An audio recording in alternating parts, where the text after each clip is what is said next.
السلام عليكم ورحمة الله وبركاته. أهلا بكم في نشرة أسعار البيض والدواجن، يقدمها لكم عمرو علي من قناة أخبارنا اليوم. رجاء لا تنسوا الاشتراك في القناة عن طريق الضغط على زر الاشتراك باللون الأحمر أسفل الفيديو، وتفعيل زر الجرس ليصلكم كل جديد من الأخبار أولا بأول. وإليكم نشرة الأسعار بعد الفصل.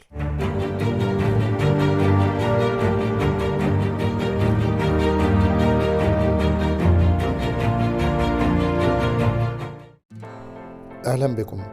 شهدت اليوم الأسواق المصرية ارتفاعا جديدا في أسعار الدواجن والبيض، ويرجع هذا الارتفاع في الأسعار إلى الزيادة المستمرة في أسعار الدولار ونقص الأعلاف الموجودة بالسوق المصري. وإليكم أسعار البيض والفراخ والبانيه من السوق المصري اليوم.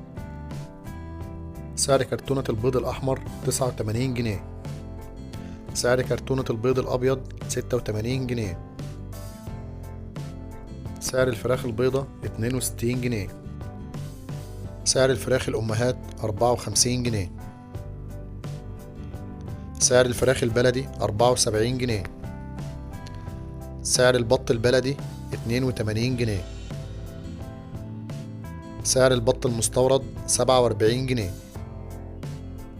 سعر الكتكوت الأبيض 12 جنيه. سعر الكتكوت البلدي 7 جنيه ونص. سعر كيلو البانيه 135 جنيه. سعر كيلو الوراك 90 جنيه. سعر كيلو الكبد والقوانص 65 جنيه. سعر كيلو الدبوس 70 جنيه.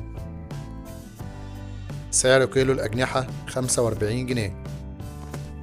وفيما يخص موعد انخفاض أسعار الدواجن، فقد كشف السيد سامح السيد رئيس شعبة الدواجن بغرفة الجيزة التجارية موعد انخفاض سعر الدواجن في الأسواق، خاصة بعد الإفراج عن الأعلاف للمزارع بصورة ملحوظة خلال الأيام القليلة الماضية، مشيرا إلى أن دورات إنتاج الدواجن الجديدة ستظهر آثارها على الأسواق خلال نصف فبراير المقبل.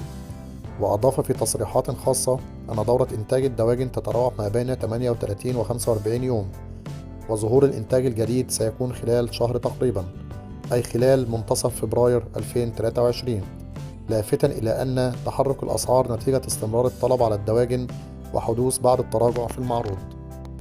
وفي النهاية نشكركم على متابعتنا، ولا تنسوا الاشتراك في القناة وتفعيل زر الجرس ليصلكم كل جديد من أخبار وأسعار خلال اليوم.